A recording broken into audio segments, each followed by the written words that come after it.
Here's George Foreman with InventHelp. Hi, I'm George Foreman. Do you have an idea for a new product or invention? People ask me all the time, George, how do I get my idea in front of companies? How do I get a patent? What do I do next? Do you have the same questions? I'll tell you like I'll tell them all. Call my friends at InventHelp. Call InventHelp today for free information. InventHelp has been helping inventors for more than 30 years and has sales offices nationwide. InventHelp can submit your invention to companies who are interested in receiving new ideas. If you have an idea and want to try to patent it and submit it to companies, you should call InventHelp today for free information. Listen, I can't guarantee a company will be interested in your idea, but I believe every inventor deserves the opportunity to step into the ring and take their best shot. Put InventHelp in your corner. Get your free inventor's information. Call 1-800-353-6490. That's 1-800-353-6490. Again, 1-800-353-6490.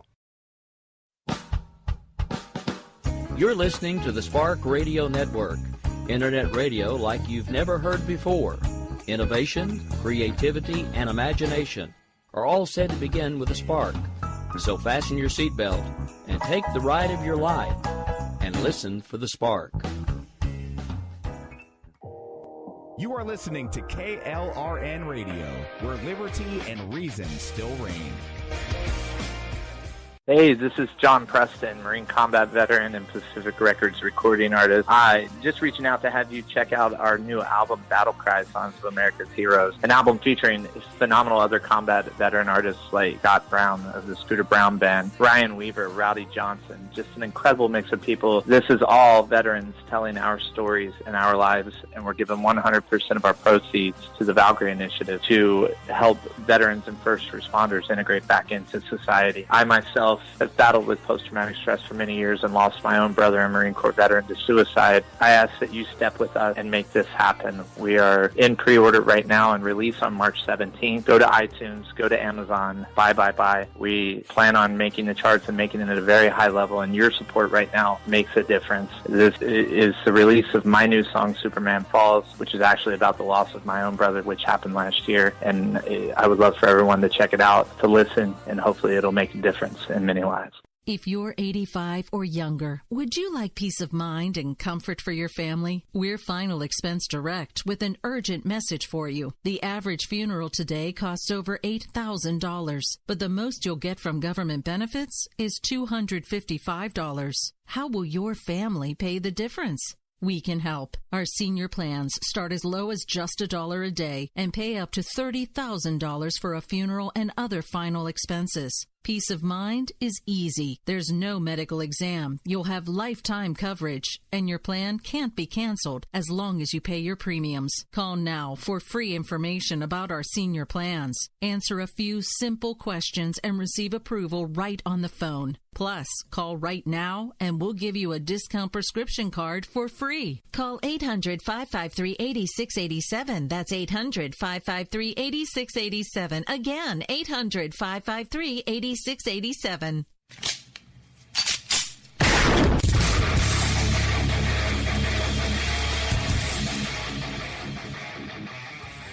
This is Slickery Trigger for Rebel Road Tactical. With proper care and feeding, your pistol will be ready when you need it. There to save your life. Shouldn't your gear be that good? Whether you need a holster for comfortable everyday carry or a tough-as-nails holster for your next training course, Rebel Road Tactical has what you need. Check us out on the web at rebelroadtactical.com.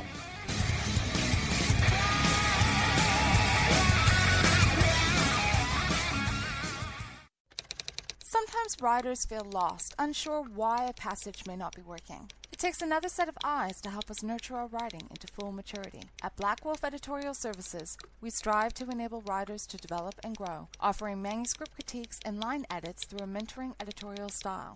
We also offer assistance on generating a writer's bio for your websites. Black Wolf Editorial Services, nurturing your writing into maturity. For a full list of services, visit blackwolfeditorial.com.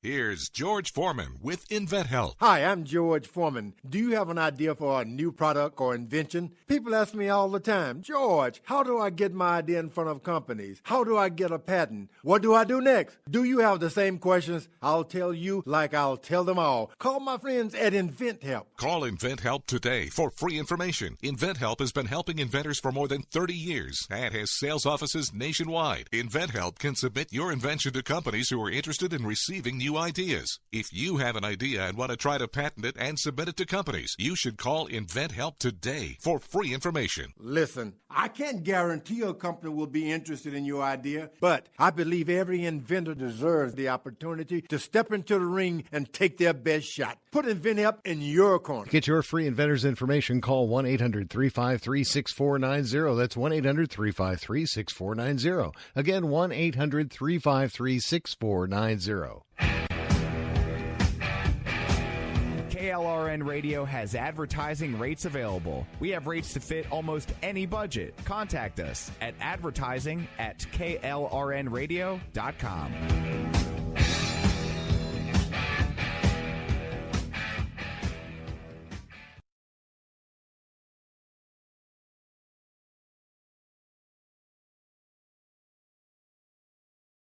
I'm not ready to end the fight. I'm not ready to back down. 'Cause I've been through hell and I don't have time to go round and round and round. It's too late to turn back now. You know I wouldn't if I could. 'Cause I'm proud as hell. I can't bring myself to do what it is you think I should. Well, happy Tuesday on a day that feels like a Monday for most of us. That's right. This is the Tuesday after Memorial Day weekend. It's been a long weekend for most of us. Most of us did either all kinds of cool, crazy things or did some yard work, whatever the case may be. I, for one, am slightly exhausted, and the day after a holiday is always terrible at work, so I'm feeling a little worn out. How are you, Miss Jen? I'm doing okay. Also had a very awesome, but it's always exhausting. You always need a holiday to recover from the holiday. Like you need a vacation to recover from vacation. Yeah, see that. So I feel I'm a little run down. Yeah, but it was a great weekend. That was actually kind of my plan. Because of me being on a special project for a few months, for the first time in a long time, I had enough vacation time built up where I was really planning on taking a full vacation for the first time in like 10 years, getting pretty close. Mm-hmm. And I wound up, as soon as I got back to the regular posting, wound up starting getting sick about once a month. And no matter what I did, I kept having to take time off. And of course, it's combination sick time, vacation time for us. So every day I used was one less day that I could take vacation with. And yeah, so needless to say, I only had enough to take like the one a day off in the middle of last week. And then I took the holiday off, so I didn't really get to do my whole vacation idea, but I did manage to string together 2 4-day work weeks, which means you would think I would be less tired. Somehow I'm more tired when I come back from 3-day weekends. I really don't understand how that works. It's like our brains just like get used to, or I don't know. I think they kind of get in the mode of like, okay, I can do things the way I need to and the way I want to, and I'm not on a schedule. I may be on a schedule, but it's something completely made by me or my family, not by, the big guy, the man. So it just, your brain just kind of thinks about it differently and kind of get used to not having to deal with that. Yeah, I know. Well, honestly, the other reason I'm really, really worn down, public service announcement. I have officially sworn off soda pop and energy drinks. So I've had like 2 cups of coffee today, and the rest of the day I've been drinking water. So I'm ready to strangle someone. Oh, that's funny. No, dude, you don't understand. I am one of those people. Have you ever heard an alcoholic that said, it's just one of those times where they have too much blood in their alcohol stream? For me, that's caffeine. Yes. Most of the time, I and this is no lie, I start off, I have a thermos that I take to work for coffee. Usually it makes about 3 cups total. Usually I will stop and get an energy drink on the way to work, and I'll be sipping on that. Then I have then I drink the coffee throughout the day. Then when I run out of that, I'll hit the vending machine and grab another energy drink. I'm usually at least 2 sodas, 2 energy drinks, and 3 cups of coffee. that's to stay conscious. So today has just been terrible because I'm like, you know what?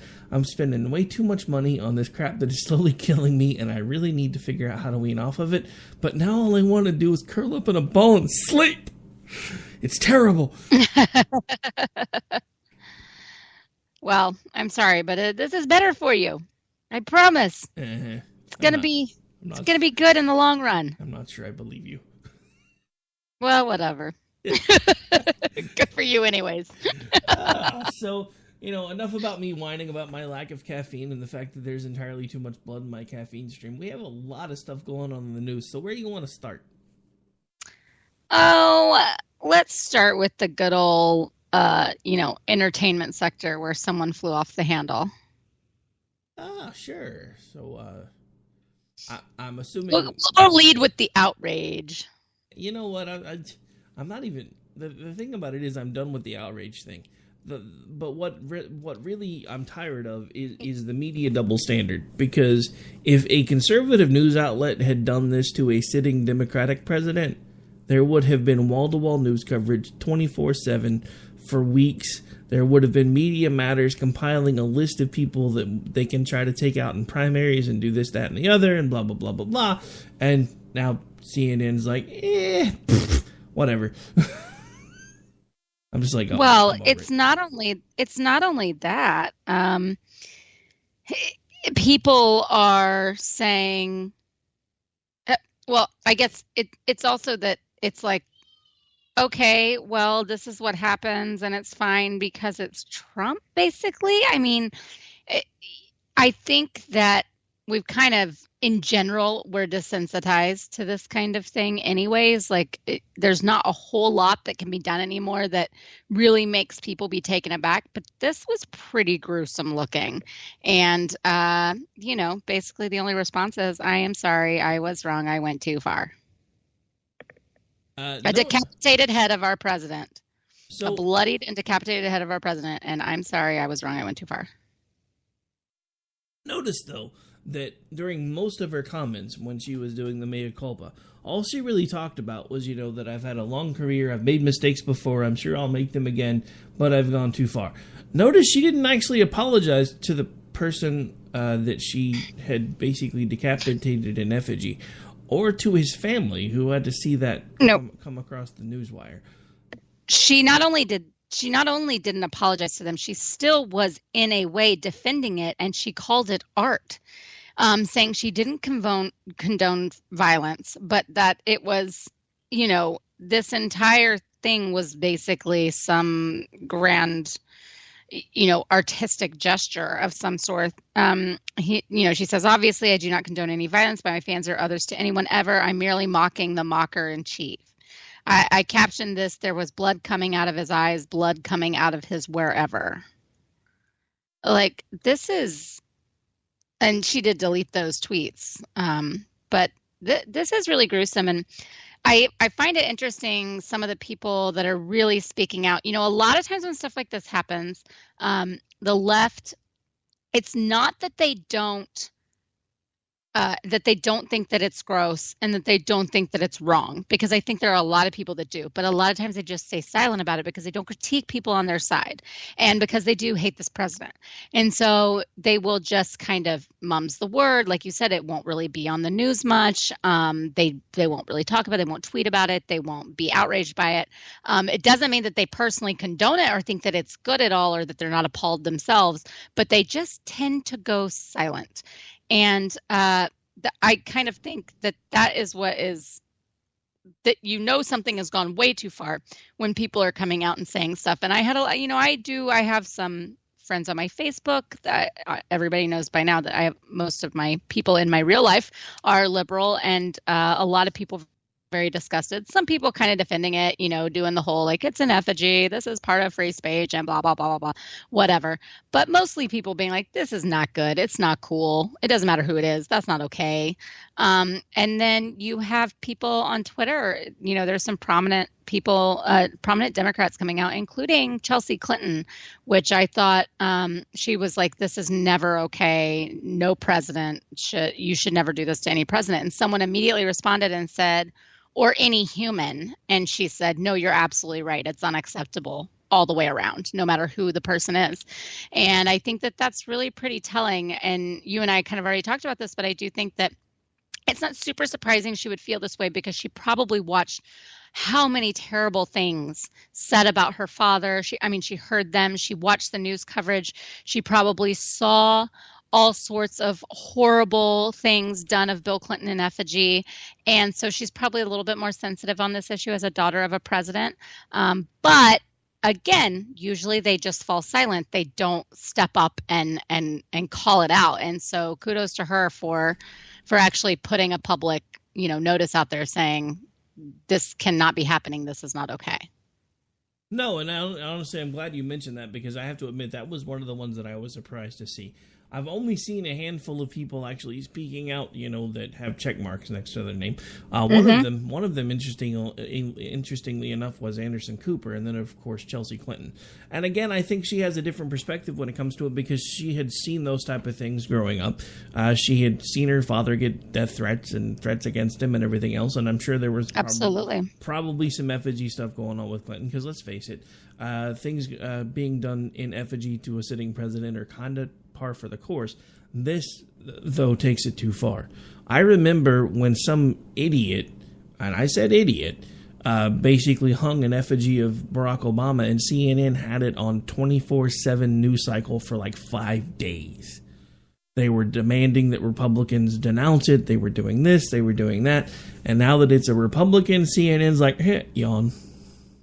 Right. And actually, that was a point I meant to make earlier, is that we're always told that we have to own something. We have to make amends for it, apologize for it, denounce it, all of those kinds of things. But when it happens with anything happens with someone on the left, they don't. They're individuals, and we can't control them. And we don't have anything to answer for. We didn't do anything wrong. It was this one person. But we get lumped together as a group, and that's part of that kind of tribalistic mentality. And you look at your you look at your foes that way, but you don't look at yourself that way. And I mean, I think it's also a little bit natural. But because they have the microphone, they are constantly demanding that Republicans and conservatives answer for any kind of egregious thing that happens from someone on the right. And when it happens from someone on the left, they don't own it, number one. I mean, they don't even apologize for it often enough. And they just pretend it's not there. Yeah. Kinda and like so it's really hard to deal with. It's really hypocritical, and it can be infuriating when you really see this time and time again. Why is no one saying, well, Kathy Griffin is liberal and she's or how about Hollywood needs to apologize for her? I mean, if you're going to apply their rules, I personally think nobody needs to apologize for anything except for the person that did something wrong or did something offensive. I don't think anybody else needs to. But I am about consistency, and I do dislike hypocrisy. And if they're going to have one set of rules for one group of people or various groups of people, then they need to put those rules in place and hold them to it on the other side too. And they just simply refuse to. And it's so much a part of why we're all like, the media bias, because this type of thing is where it becomes so evident. And it's true, and nobody can say that it isn't. I mean, because, again, if this had happened to a Democratic sitting president, CNN, MSNBC, all of them would be basically running wall-to-wall news coverage, and it would be the worst thing ever, and Lindsey Graham would be being called on to denounce it, John McCain would be being called on to denounce it, Paul Ryan would be being called on to denounce it. You must stand in unity with the people that have been offended and attacked, sir. You must denounce this. Okay, so my question is, where are the cries to denounce this? Why are they non-existent? Because to quote my favorite Vulcan, who unfortunately passed away not too long ago, a sauce for the goose, which basically is just meaning, it's an extension of the saying, what's good for the goose is good for the gander. If you want us to stand up and take responsibility for every crazy wacko thing that anybody with an R behind their name does, then by God, anybody with a D behind their name should be held to the same standard, period. Yeah, I absolutely agree. And like I said, they made the rules. I mean, they're leading by example here with what they hold people accountable for. And that's where it becomes so frustrating. So, as a conservative, as someone who truly believes in personal responsibility and the individual, I think that they are dead wrong to ask people to do these things, to ask people to apologize for others. I hate it when they're like, oh, House leadership needs to apologize for this one thing this one person said, or senator said, or someone in the party said, or someone at National Review said. No, they don't. I don't think that that's fair. I don't think it's right. I don't think it's true. But if that's what you're gonna do it all the time. Or let it all go. And I think they should let it all go and hound the people that need to do the apologizing and leave everybody else the heck alone. No, and that's kind of my point. At this point, I think we need to do away with the over-politicizing of stupid crap. Quit having the left stand up and mock outrage and be like, this is terrible, you shouldn't have done that, this is a sitting president, you must respect them, and blah, blah, blah, yada, yada, yada, as long as it's their guy. But then as soon as it's not their guy, all of a sudden it's, oh my God, well, never mind. That is the thing, too. I don't know if you remember, not too long after Trump was elected, there was someone who, it was in December. Someone wrote about how they ended up quitting their job because they had been at an office catered, sponsored, paid for Christmas party, and everybody, they burned Trump in effigy. And it all got out of hand, or it was a piñata or something. I can't remember, but it got really ugly and was really crazy. And she felt she's not even necessarily conservative, and she didn't vote for him, but she felt very uncomfortable that this was a company sponsored type deal. And it wasn't. It was someone from the office that just brought it and did it. But at the same time, they allowed it to continue, and it was on the company dime where they were doing this and hosting, the company's hosting. These type of things, fake lynchings and whatever, some of that happened with Obama too. And it was gross, first of all, but second of all, it was always newsworthy. This type, and always they demanded that the entire right wing of politics, anybody who remotely favors that side of things, they demanded that we had a problem that we needed to root out, that we were all labeled because of this one thing. And it's just, if someone had done, if a celebrity, say, Gary Sinise is way too classy to ever do something like Kathy Griffin. Let's say that Nick Searcy had, and maybe they're about on the same par as far as celebrity level, like Class D. Let's say that he had done the same thing, but it was when Obama was president. What would have happened to him? He would have been run out on a rail. Literally. I think legitimately, someone would have tried to file some sort of charges and probably could have got it brought in California somewhere on some basic fluke. Some crazy fluke thing that they could hold him to, or there would have been some sort of lawsuit, or in addition to, if it was at the time during Obama's office, he was unjustified. I think he would have gotten fired from the show. I think that he would have been completely and utterly, they just would have demolished him. And she's getting some hits, but it's not that bad compared to what it probably should be. And it would have been had it been a Democratic president. Yeah, I don't know. I don't want to give her too much more time because we've been talking about this pretty much since the show opened. But it just, I don't know. To me, it isn't so much what she did. It's the media reaction to what she did. And that's my problem, is I'm tired of not only the double standard when it comes to the media, but the flat-out hypocrisy of the media. Because if this had been a Democratic president, there would have been nonstop news coverage until somebody actually apologized, and it wouldn't have even necessarily had to have been the person that did it. There would have been an apology that came from Congress somewhere at some point for whoever did this, because they had an R behind their name, and we ultimately have to be responsible for everything that everyone does with an R behind their name. And we didn't start that rule. They did. So if they set the rule, then they need to be held to the same type of rule. And the fact that they're not, and the fact that the media is just like, you know what, who cares? It's a liberal, it's Trump, effigy's normal. That's not the point. Because I've never really been okay with the whole effigy thing. I didn't really care who was president. I mean, it's one thing, to have a stuffed dummy of them, bringing it around in a parade. But to drag it while it's hanging by its neck, or to light it on fire, or to chop its head off, I've never been okay with that, no matter who the sitting president is at the time.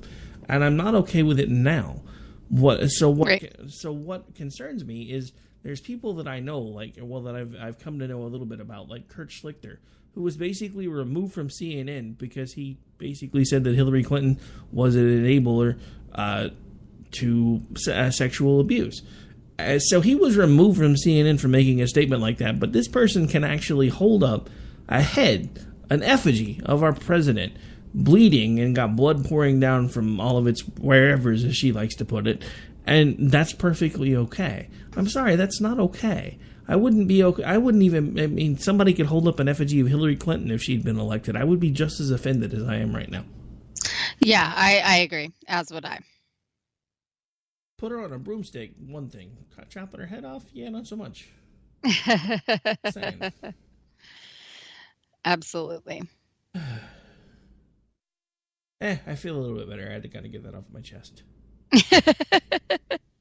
Absolutely. Well, hey, let's talk about something a little bit also is pretty trivial that did make news. So they're not covering a bloody, decapitated mock head of Trump being held by a celebrity, but they are going like wall-to-wall coverage, or did for hours, about Trump and the national anthem. Oh, yeah, I forgot. I actually was talking to you about this earlier today. It was an interesting story. I noticed it started to come around last night, and I guess what had happened is, he went to the memorial remembrance there at Arlington, and they played the national anthem, and the other two guys that are there, of course, are standing there in uniform, so they're saluting, standing at attention while the song's playing.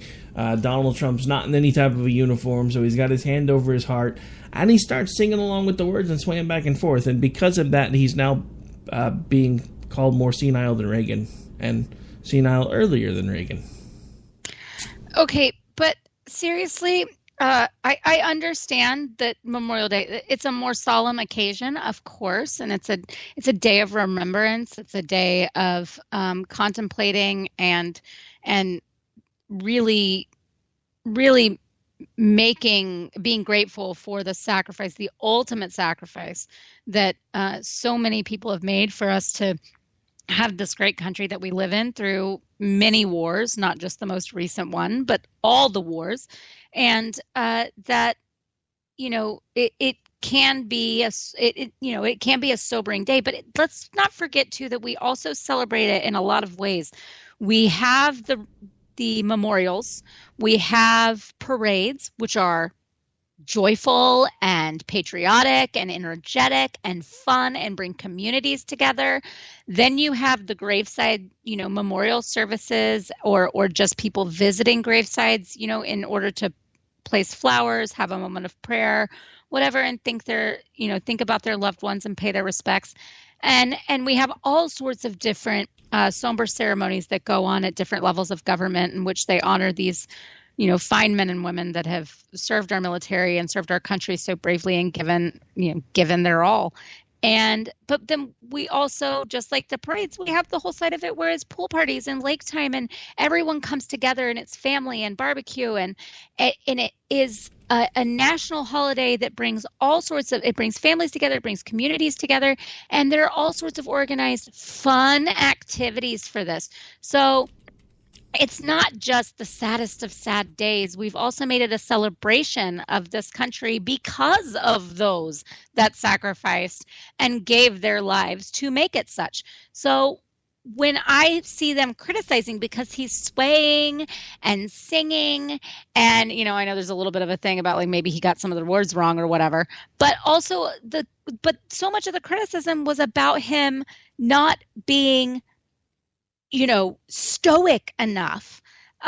I'm sorry, but screw off. Like, that is the last thing to be worried. I am proud to see any member of our government swaying along to our national anthems, actually actively singing, hand over the heart, feeling it. That it means a whole lot to me, and I don't give a crap where they are or what it is they're doing. That music comes on, and that's how it compels them. Fine, who cares? This is such a stupid issue. No, it is. I mean, it's a non-issue.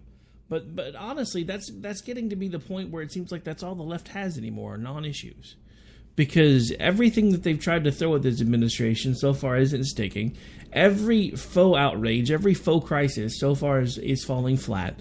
And I mean, that doesn't mean that I've given up on wanting to know the answers about a few of these things, but it does mean that the more I see them act this way, and the more I see the outrage over a sitting president actually enjoying the national anthem, even if it is at a solemn occasion.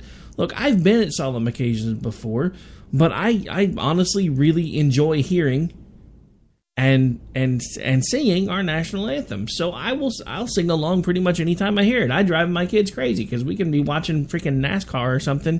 The national anthem will come on. I'll be in my living room, stand up, put my hand over my heart, and sing along till it's done because it's what I do. Oh. Yeah, and this has been mandatory in my family growing up. Let me tell you how goofy we are on Memorial Day and July 4th and any holiday that we can remote, and actually sometimes just any time throughout the summer when we're all together and it just kind of feels like that and we feel like we're just embodying America at the moment. But especially on Memorial Day and July 4th, we stand on the porch of our family's lake house where we all come together and we smoke brisket and have all sorts of fun. We go out on the boat. Sometimes we just hang out and play dominoes or whatever, but we're all together and we all wear red, white, and blue shirts and all sorts of cheesy crap. And we sing. We sing songs about America. Like, we sing America the Beautiful. We sing the Star-Spangled Banner. Inevitably, in the cove off to our left, there's a camping ground, and there's always a guy that every 4th of July, he has an amp, he plugs in, and he plays Jimi Hendrix version. And it's awesome. And you can hear people from all over the coast singing. And that is what, I don't know, it gives me chills to think about it. That is what you should want here. That's what you want people to do. And I guess there's those people that will say, oh, it's kind of disgusting, it's kind of scary, it's tribalistic, it reminds me of, devout patriotism is bad. No, that's how we got, all these dictatorships. Not in the United States of America. We have been patriotic, we have been outwardly prideful in our heritage, in our history, and in these ways in which we display them. That it is a fun and communal and familial thing that I hope I'm going to pass on to the next generation of my family. I hope more people will, because it's kind of getting lost. I completely agree. It's exactly what we should want to have happen in this country, and now we have people making fun of him. I mean, it's better than the last president, who basically looked like he was falling asleep anytime the national anthem was played. But on that note, we have got to take a really quick break. When we come back, still more to talk about. We have Maxine Waters and a lot more craziness right here on JandR. We'll be right back here in about 3 minutes or so. Go round and round and round. It's too late to turn back now. I wouldn't if I could, 'cause I'm proud as hell. I can't bring myself to do what it is you think All writers are prone to becoming so attached to our characters and stories that we struggle to see why a passage may not be working. It takes another set of eyes to help us nurture our writing to full maturity. At Black Wolf Editorial Services, we strive to enable writers to develop and grow, shaping stories into masterpieces that can stand the test of time. Editing services are provided for all genres and all age categories. Services range from the critique of the short story through to line edits on full-length novels. We also offer assistance on generating writers' bios for your websites. We won't abandon you to the masses. We want to celebrate with you in your successes. Black Wolf Editorial Services, nurturing your writing into maturity. For a full list of services and prices, visit us at blackwolfeditorial.com.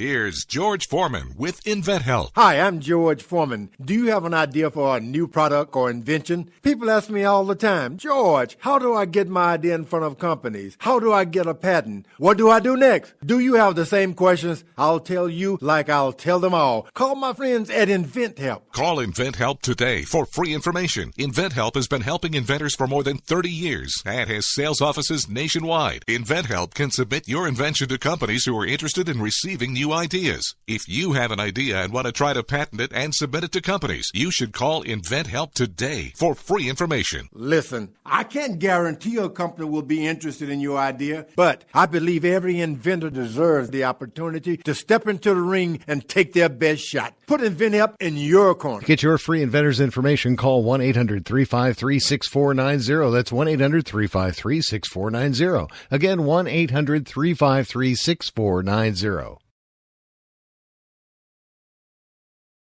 If you're 85 or younger, would you like peace of mind and comfort for your family? We're Final Expense Direct with an urgent message for you. The average funeral today costs over $8,000, but the most you'll get from government benefits is $255.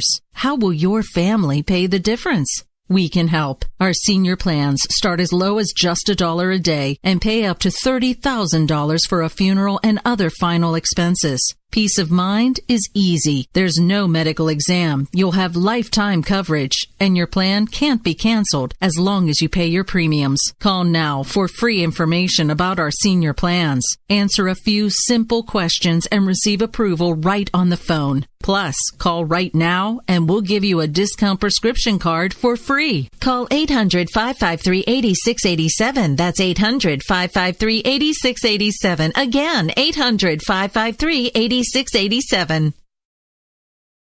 I'm not ready to end the fight. I'm not ready to back down. 'Cause I've been through hell and I don't have time to go round and round and round. It's too late to turn back now. You know I wouldn't if I could. 'Cause I'm proud as hell. I can't bring myself to do what it is you think I should. All right, folks, welcome back. We're still live. We've got about, we're a little over halfway through the show. We took the break a little bit later than usual. I am still debating on whether or not I'm going to do an America Off the Rails later. I really, really wanted to, but with as long as this day has been, I just don't know if I have another hour in me. So we're going to play it by ear and hope that maybe we get lucky and I feel better by the end of this one. No promises. However, we do still have lots and lots and lots of things to talk about. We have, Maxine Waters is kind of all over the place again. For those of you who have been following along with Miss Aunt Maxine, as everybody's liking to call her lately, or Troubled Waters, or whatever you want to call her. Anti-boss. This is what I'm saying. Anti-boss. But yeah, so, she's kind of become the voice of the resistance. She's been the one leading the charge to get Trump impeached, even though at first she said, that's not what I meant, that's not what I said. Now she said it again over and over and over again. And it's gotten even worse now because by her estimation, Trump is destroying the country, he's destroying America, and they can't even wait for the next election. They have to do something to stop him now. Now, what makes all of this funny is the fact that Maxine Waters happens to be one of the most corrupt politicians in our time, and yet has somehow still managed to hang on to her seat. Yeah. Also, I feel like this is so weird because people are like calling her a rock star and a revolutionary and whatever. Like, woman is 78 years old and they're acting like she's some spring chicken who's like super with it and all that. Like, no, like she's got a staff that's putting words in her mouth and telling her what to stay relevant. But also, like, why are you hitching your movement to a leader who seriously, first of all, I'm not even sure she should be serving anymore anyways, despite all the corruption, but that there's really not much future left for her in politics. I don't mean to be grim and rude, but she's 78 years old. There's not a whole lot of fuel left in that engine to power through in Congress. So it's kind of a strange choice to be the face, but she long has been sort of the leftist media darling, and some of that's because of how outspoken she is and how and unfortunately because they do judge on color and they do judge on gender. So also because she's a black female. But well, I'll be called racist now, but it's the truth. They prop up people because of their sexual orientation, their gender, and their race, and they can try to deny that all they want to, but they specifically put certain, they kind of put on a pedestal certain people solely based on those things and not based on real qualifications and content. So just to kind of give folks a bit of an overview, because a moment ago I had mentioned that she's actually been one of the most corrupt politicians in our time. Because let's face it, that's basically what she's saying about Trump. He's corrupt. We need to know what his connections to Russia are. Blah blah blah. Yada yada yada. Now, a crew named Waters one of its most corrupt politicians in 2011. The group focused on her role in a federal bailout from One United Bank, on whose board her husband served, and in which he owned a sizable stake. During the 2008 banking crisis, Waters arranged a meeting with the Treasury Department at which One United representatives sought federal bailout money. The bank eventually received more than $12 million from the Troubled Asset Relief Program. That led to an ethics investigation into Waters' involvement in setting up the meeting. Investigators eventually concluded that she had disclosed her financial ties to the bank, recused herself from decisions involving it, and believed the Treasury meeting would involve representatives from minority-owned banks generally, not the One United. The Ethics Committee found that she had not violated any rules, barring the use of one's position for financial gain. But that was not the case for Waters' then Chief of Staff, Mikhail Moore, who also happened to be her grandson. Investigators found that Moore had taken action unambiguously intended to assist One United. Specifically, he received an official reprimand. So that's just one instance, and the article that we're looking at has several different other points where that they basically outline that she's been involved in things like pay to play, all of these other things that have gone on throughout her career. It seems to me that, again, this is another instance of liberal bias. Because if these type of things were coming out about a Republican congressman or congresswoman, they would have already been removed. Well, it's also interesting, too, and that's absolutely correct, but it's also interesting, too, that seriously, if you try to figure all of this out and you try to search her and you go through archives and you go through articles written and, news pieces done, you cannot find anywhere where it says exactly how many times she has either been reprimanded or investigated for ethics violations. And it's in the dozens. But you can't find a specific number because there's, some of it has been kept off the record. And there have been people that have gone on and talked about it or whatever. And then she's actually been reprimanded several times since being in Congress. But it doesn't go on her permanent record as a congressman because of the type of reprimand that it was. This is crazy. This woman has been investigated so many times, has had so many violations that have warranted at least a look by ethics committees of various kinds in her own state and at the federal level. And she's still in office, and not only is she in office, but she's like leading this movement. That's embarrassing, and it's disgusting. Now let's combine a couple of things here, because we're already talking about someone who's basically become the head of the resistance movement, who basically is a corrupt politician by pretty much every definition. She's been sanctioned multiple times, blah, blah, blah, yada, yada, yada. But let's roll things back as far as Russia goes for just a second. Who was it that sold uranium to Russia? Was it Trump? No, definitely not. Who was it that sat across from a Russian representative on an open camera, on an open mic, and said, just give me time because after this election I'll have more flexibility and we'll get stuff done? Was that Trump? No, I don't believe it was. Gee, I didn't think it was either. But the funny thing is, nobody talks about those things. But you know what I've started doing every time? Because, where I work, we are part and parcel with liberals. I have liberals in my daily life, whether I want them there or not. And that they come at me all the time about this whole Russian thing. What are you going to do if the Russia stuff turns out to be true? Well, what did you do when we knew it was true? What are you talking about? Well, who was it that sold Russia uranium? Well, that's not the same thing. Well, no, of course not, because it was the party that you're affiliated with, and you like the things that they do. But what about when Obama basically told them, just give me time and we'll get stuff done? Well, that was different too. So again, we're back to do as I say, not as I do, which is unfortunately now a driving narrative in politics and parenting, which is terrible. I just am. I don't understand this. I don't understand the appeal of her to their side. I don't understand the, putting on the blinders for obvious corruption. I don't understand why a 78-year-old woman who has said some really bizarre things that make me think not everything's all working up there, is still in office, and is not only in office, but is a leader of a freaking anti-Trump movement. It's just bizarre to me. Well, let's face it, at this point, they're desperate for movements or for leaders. I guess, and I mean, if she's still moving, put her out there. Well, I mean, think about what happened with the other person that was really, really vocal about this whole Trump-Russia thing. They just deleted like 90,000 tweets. Oh my gosh. 90,000? Yeah. Had you not seen that story? No, I had not.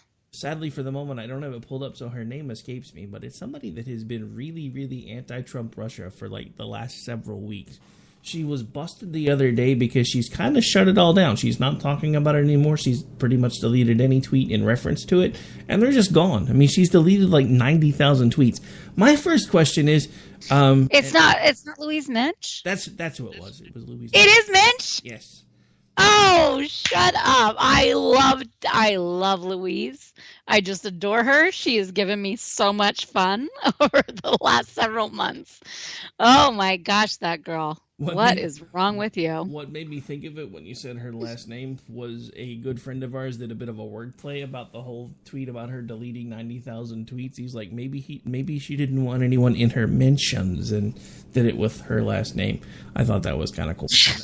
and that was out. Well, lest we forget, I did mention movie. I started mention movie, not that's why I say I love her so much, because I started that hashtag mention movie last month that just blew the heck up. And I mean, liberals participated, conservatives participated. It was so much fun. We had a blast on it, but it's because she's cuckoo.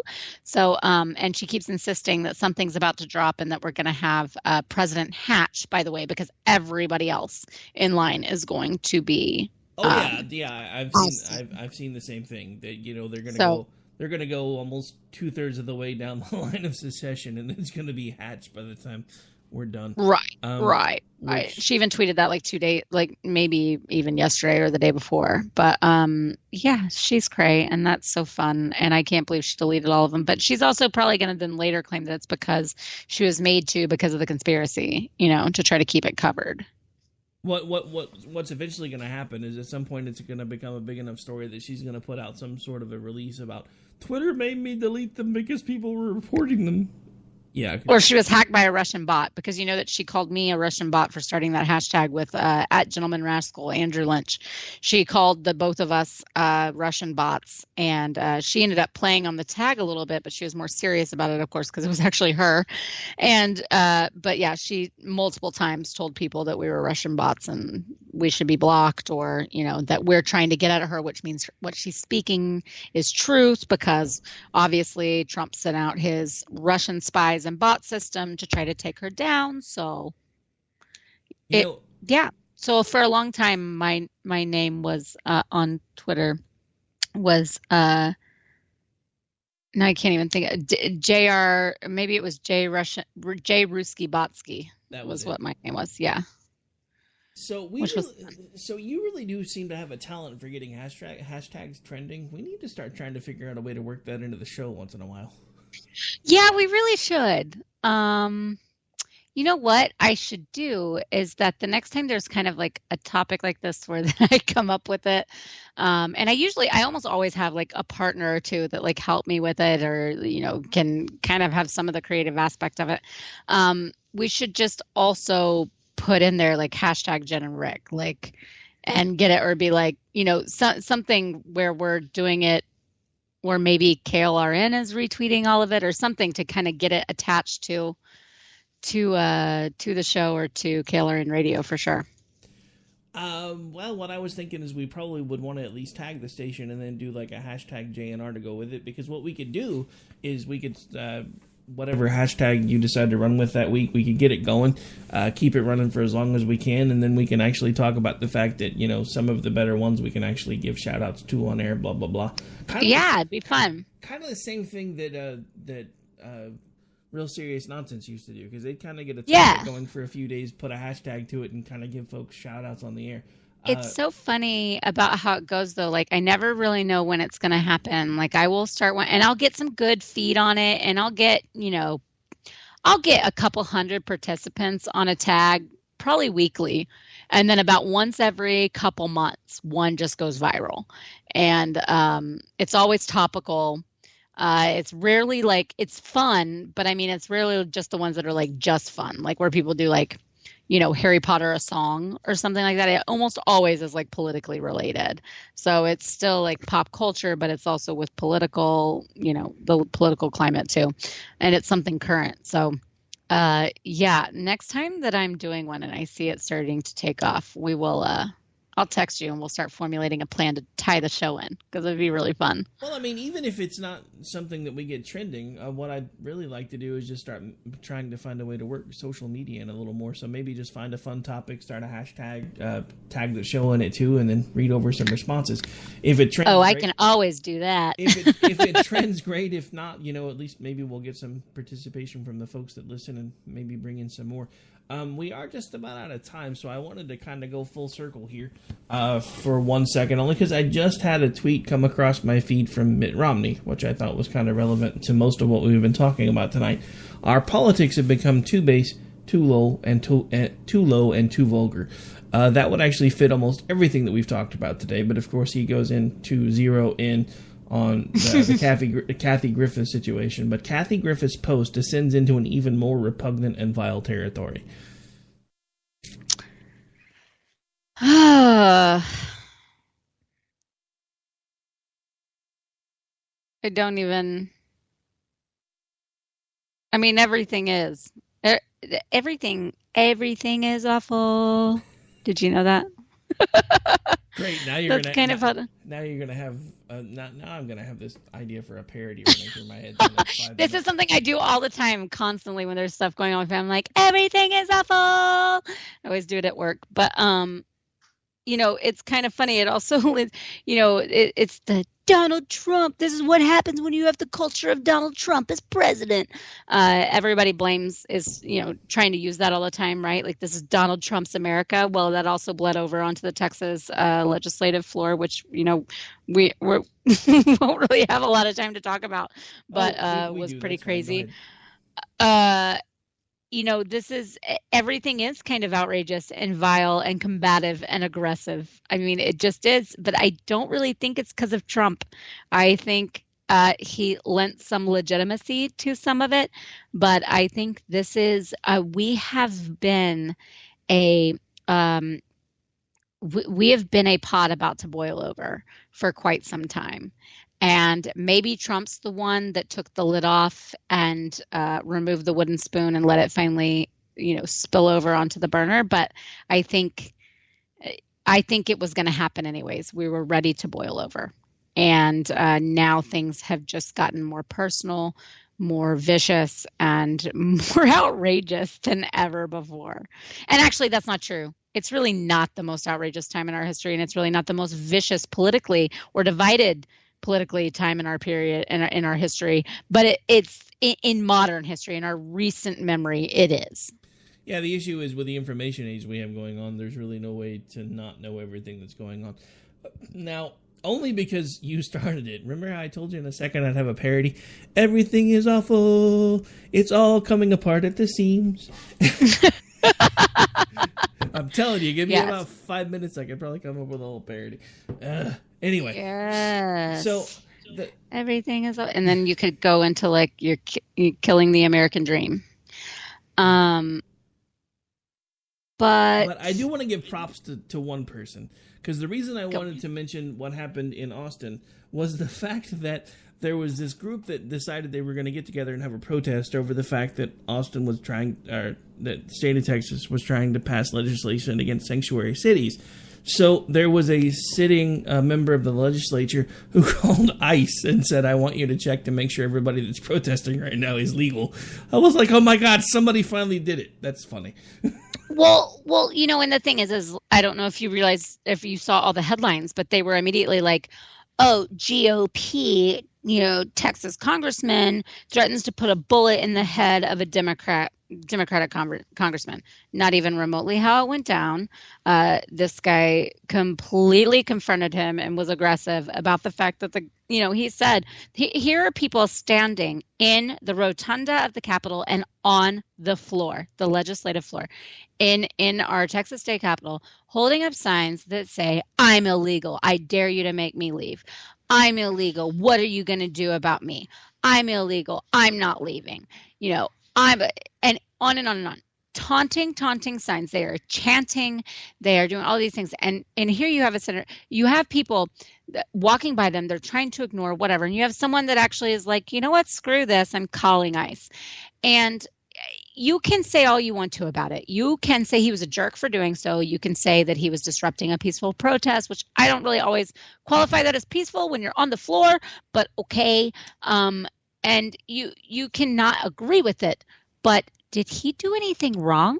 Did he do anything illegal? And no, hell no, it was not racist.